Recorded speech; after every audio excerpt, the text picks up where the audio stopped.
Pakistan cricket अब उस नहज पे पहुंच चुकी है, इसी पे बात करेंगे। स्पोर्ट्स जर्नलिस्ट तलाल डार ने हमें ज्वाइन कर लिया। अस्सलाम वालेकुम, बहुत शुक्रिया तलाल।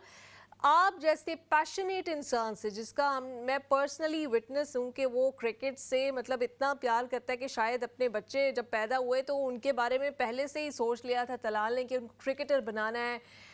स्पोर्ट्स से जो आपकी मोहब्बत है, आपको लगता है कि क्या वाकई पाकिस्तान क्रिकेट में अभी न्यूजीलैंड से जो सीरीज़ हुई है और उससे पहले जो कुछ होता रहा है और ये जो खबरें आती रहती हैं, ये जो स्टेटमेंट्स दी जा रही हैं, जो एक्स क्रिकेटर्स की स्टेटमेंट्स हैं, अब वो पॉइंट आ गया है कि शायद अब पाकिस्तान की टीम वो क्वालिटी टीम नहीं रही। शायद अब हमने जितना उरूज देखना था कुछ अरसे के लिए देख लिया।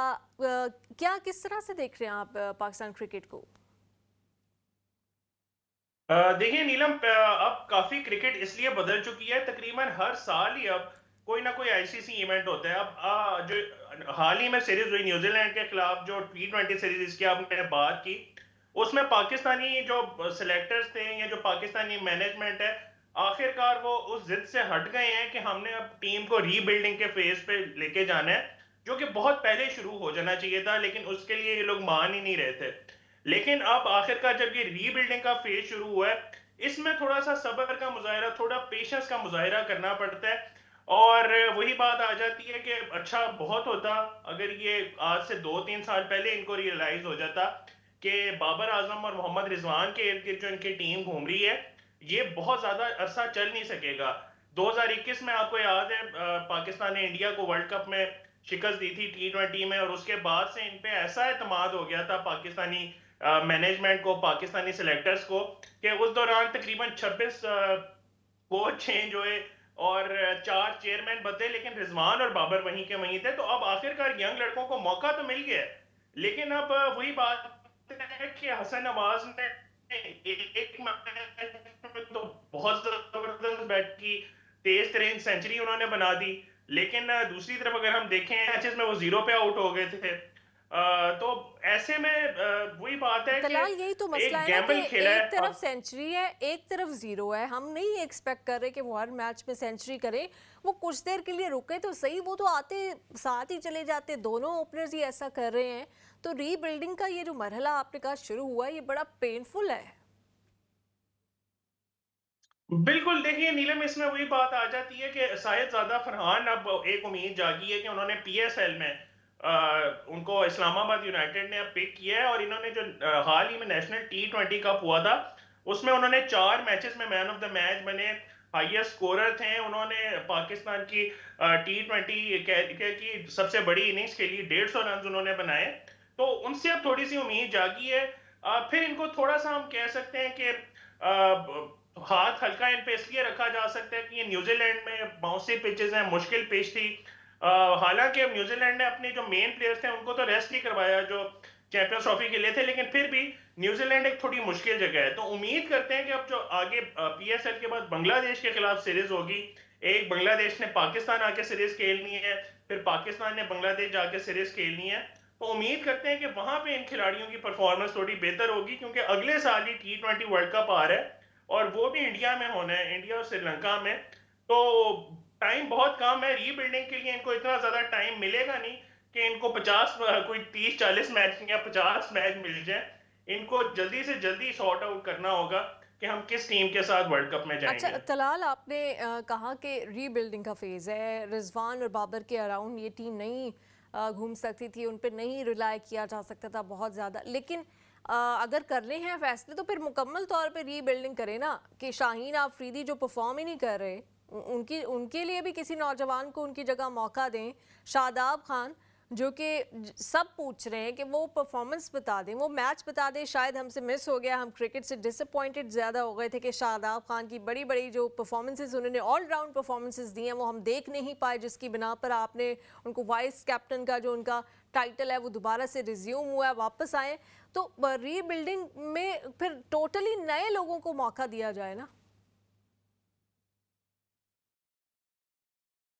बिल्कुल नीलम, ये मेरे ख्याल से बड़ा बेहतरीन सवाल है, और ये पाकिस्तानी हर क्रिकेट फैन के जहन में यही है कि शादाब खान को आप किस बेस के ऊपर टीम में वापस लाएं। और वही एक जवाब मिलता है कि वो सकनैन मुश्ताक ने उनकी सिफारिश की थी कि मेरे दामाद को एक और मौका दे दो, वरना सुफियान मुकीम जो साउथ अफ्रीका में सीरीज हुई थी पाकिस्तान की, उसमें उन्होंने बड़ी जबरदस्त बॉलिंग की थी।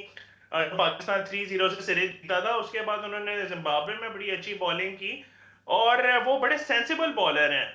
यानी कि शादाब खान दूसरी तरफ हमें नजर आता है कि फुल टॉसेस भी फेंक रहे होते हैं, हाफ ट्रैकर्स भी फेंक रहे होते हैं, लेकिन सुफियान मुकीम उनके मुकाबले में बहुत सेंसिबल बॉलर हैं। और उनको जब आखिरी मैच के अंदर चांस मिला है तो उन्होंने उस 2 ओवर के अंदर 2 विकेटें भी ली और सिर्फ 6 रन दिए, और उसके मुकाबले में शादाब ने इस पूरी जो सीरीज हुई है सिर्फ 1 आउट किया और 100 से ऊपर रन दिए।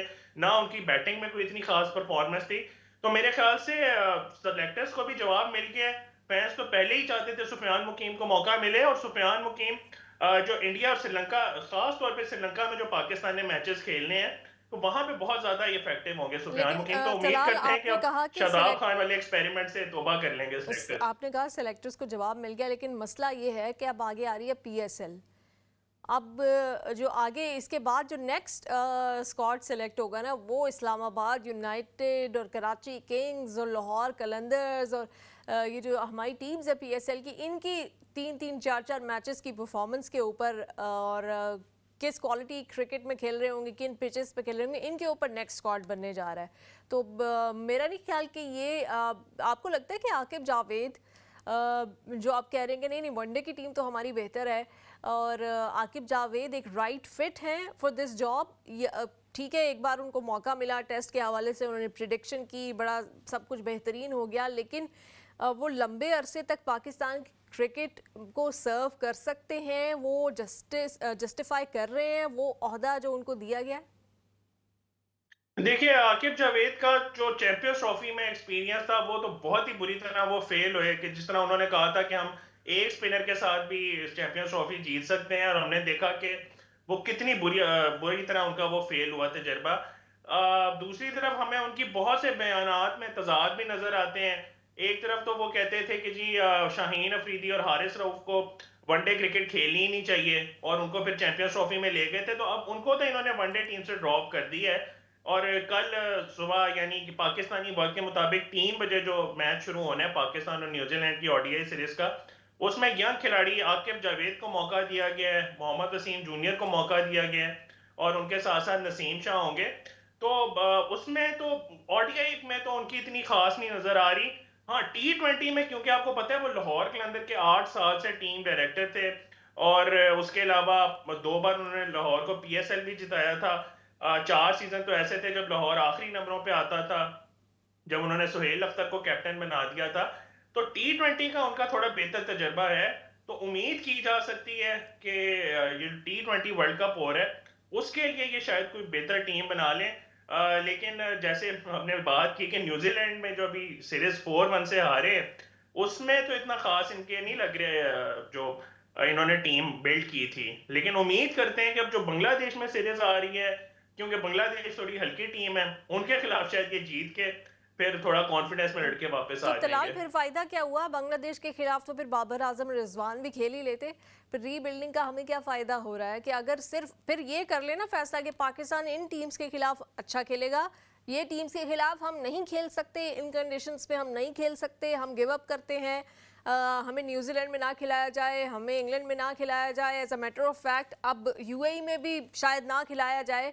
अब हम अपने सिर्फ घर पे भी हम कौन सा जीत रहे हैं हर मैच? वाइट फॉश तो बांग्लादेश घर पे भी करके गई है, तो हम बस रख लेते हैं 2-4 टीम्स के, इनसे हम जीत सकते हैं, फिर हम आ गए, मतलब फिर क्वालिटी तो गिर गई ना, फिर तो हम नहीं रहे वो दुनिया की जानी मानी बड़ी पाकिस्तान की क्रिकेट टीम, वो जो एक प्राइड किया जाता था पाकिस्तान की क्रिकेट टीम पे, वो फिर चला गया अब मेरे ख्याल से। जी ऋषभ, आपकी ये बात तो बिल्कुल ठीक है कि पिछले 3-4 साल में जिस तरह के हमने रिजल्ट्स देखे हैं कि कभी यूएसए से हम अमेरिका से हारे हैं, कभी अफगानिस्तान से हारे हैं, कभी जिम्बाब्वे से हारे हैं, तो बिल्कुल वो बात तो नहीं रही। लेकिन वही बात है कि हम उम्मीद कर सकते हैं कि मे भी बांग्लादेश से जीत के, या एशिया कप भी आगे आ रहा है अगले 5-6 महीने के अंदर अंदर, तो वो भी क्योंकि यूएई में भी होने जा रहा है, तो दुआ कर सकते हैं रमजान के इस बाबरकत महीने में कि पाकिस्तानी टीम जो है ना उसका कॉन्फिडेंस बहाल हो जाए, किसी तरह विनिंग ट्रैक पे वापस आ जाए। क्योंकि हमने पिछले जो 30-35 साल में यही देखा है कि जो आईसीसी इवेंट्स हम जीतते भी हैं, उनमें भी ज़्यादातर हम दुआओं पे ही जीतते हैं या कुदरत के निज़ाम पे ही जीतते हैं, ये तो सकलैन मुश्ताक साहब ने खुद भी मान लिया था। तो वही बात है कि उम्मीद कर सकते हैं, और ये जो रीबिल्डिंग के फेज़ है, अल्लाह करे कि इसमें पाकिस्तान को 1-2 इतने अच्छे क्रिकेटर्स मिल जाएँ कि जो पाकिस्तान को लॉन्ग टर्म सर्व कर सकें। क्योंकि इससे पहले आपको याद है 2017 में जो हम चैंपियंस ट्रॉफी जीते थे, उसकी बेस पे हमें जितने भी खिलाड़ी मिले थे, वो फिर लॉन्ग टर्म तो फ्लॉप हो गए। शादाब खान हो या हसन अली हो, फ़खर ज़मान को खैर इंजरी के मसाइल हो गए थे। तो उम्मीद करते हैं कि जब साइम अयूब पाकिस्तानी टीम में वापस आए इंजरी के बाद, उनको हमने खैर आपके पास ही भेजा हुआ था लंदन में इलाज कराने के लिए। तो उम्मीद करते हैं कि जब वो वापस आते हैं तो हमें अपनी टीम के अंदर थोड़ा-सा बैलेंस वापस आता नज़र आएगा। चलें, हम उम्मीद कर सकते हैं। अच्छा, एक और भी पॉइंट है कि लोग हर वक्त तनकीद कर रहे हैं पाकिस्तान के बैटर्स के ऊपर, और वो हमेशा से तनकीद में रहते भी हैं, और वो वैसे वो हमेशा से पाकिस्तान की तारीख भी उठा ली जाए तो वो ऐसे ही रहे हैं। कभी भी कोई ऐसा दौर नहीं गुजरा कि जिसमें ये कहा जाए कि पाकिस्तान के बैटर्स बहुत अच्छे, ठीक है इंडिविजुअल परफॉर्मेंसेस और कुछ लोग थे, इंजमाम थे, मोहम्मद यूसुफ थे, ये बड़े नाम थे पाकिस्तान की बैटिंग में, लेकिन बॉलर्स को क्या हो गया है? पहले तो पाकिस्तान बड़ा पेसर्स बनाने वाली फैक्ट्री था, अब वो फैक्ट्री में काम बंद हो गया है, काम रुक गया है। क्या मसला क्या है इस फैक्ट्री को, क्या हो गया है? एक ही तो फैक्ट्री थी पाकिस्तान में, या ये भी बाकी सनतों की तरह पाकिस्तान में ये फैक्ट्री भी बंद हो गई है? देखिए नीलम, इस फैक्ट्री के जो इंचार्ज साहब हैं वो पिछले 5-6 साल से तकरीबन पाकिस्तानी टीम के साथ हैं। अजहर महमूद जो पाकिस्तान के बॉलिंग कोच हैं, और उनकी मेरे ख्याल से कि इस वक्त बहुत ज़रूरत है पीसीबी को कि उनके कॉन्ट्रैक्ट जो कोई एक्सटेंड करते हैं या कोई सोच विचार करें उनके बारे में। क्योंकि अजहर महमूद साहब की आप कभी भी गुफ्तगू सुने मीडिया से, ऐसा लगता है कि वो बिल्कुल क्लूलेस हैं। और अभी उनसे हाल ही में जब पूछा गया, न्यूजीलैंड में एक सहाफ़ी ने उनसे पूछा कि पाकिस्तान जो है वो 200 पे 200 रन्स खा रहा है, तो आप क्या कर रहे हैं इन लोगों के साथ? इतने एक्सपीरियंस बॉलर हैं, हारिस रऊफ है, शाहीन अफरीदी है, नसीम शाह है, फिर पाकिस्तान क्यों 200 पे 200 हर मैच में खा रहा है? तो उन्होंने आगे से बड़ी अजीब सी मंतक दी थी कि जी अब क्रिकेट चेंज हो गई है, अब तो 200 तो इसी तरह ही है कि जिस तरह पहले कोई 140 150 होता था, तो अब तो 250 टीमें मना रही हैं, तो 200 बन रहा है हमारे खिलाफ, तो कौन सी बड़ी बात है? तो मेरे ख्याल से ये हमारे कोच, बॉलिंग कोच साहब जो हैं, उनकी सोच में जब इस तरह की होगी तो फिर वो खिलाड़ियों को उन्होंने आगे क्या बताना है? तो तलाल, हर तो कोई तो हमारी टीम तो वो हर कोई बदल जाता है एक सीरीज के। यहाँ तो कैप्टन का ही फैसला नहीं होता हर सीरीज के बाद। अभी भी हमें डर है कि पता नहीं अगली T20 जो सीरीज है उसमें कैप्टन कौन हो, लेकिन ये साहब नहीं बदल पा रहे। अजहर महमूद को जो रिस्पॉन्सिबिलिटी दी गई है ये नहीं बदल पा रहे। इसका क्या मतलब? कोई ख़ास, मुझे लगता है कि ये इनसे मैनेजमेंट भी खुश है और खिलाड़ी भी खुश हैं, गवर्नमेंट भी खुश है, हर कोई खुश है।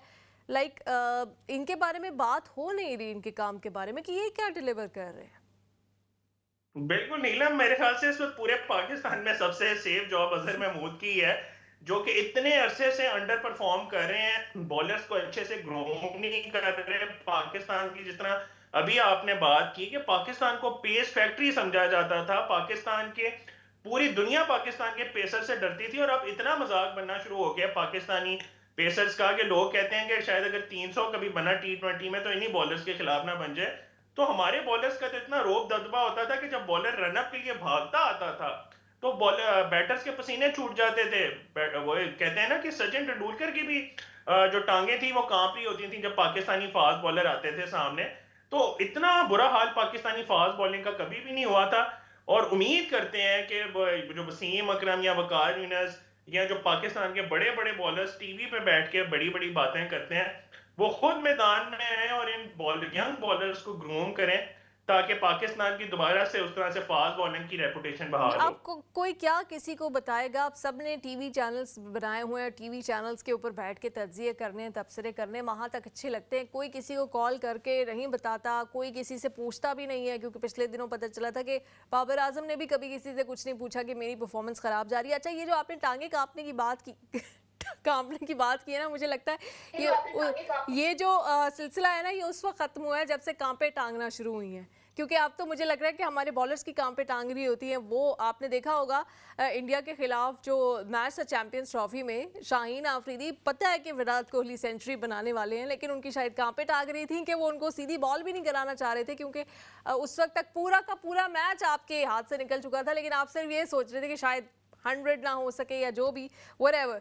खैर आपने ज्वाइन किया हमें, बहुत शुक्रिया। और उम्मीद ही की जा सकती है कि फैक्ट्री जो है वो भी बहाल हो और ये जो सेफेस्ट जॉब है, बड़ी अच्छी बात है कि उनकी जॉब महफूज रहे अजहर महमूद की, लेकिन उनकी वजह से किसी बॉलर की पोजीशन महफूज नहीं रह रही इस वक्त, क्योंकि अब शाहीन आफरीदी के ऊपर भी क्रिटिसिज्म स्टार्ट हुआ है। तो वो सुसर साहब भी कब तक ही इस चीज़ को उनको प्रोटेक्ट कर सकेंगे, तो उनको भी जाना पड़ेगा।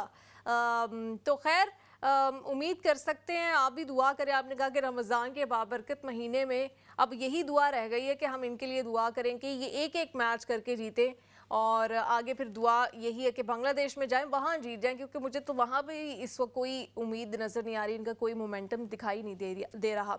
बहुत शुक्रिया आपने ज्वाइन किया।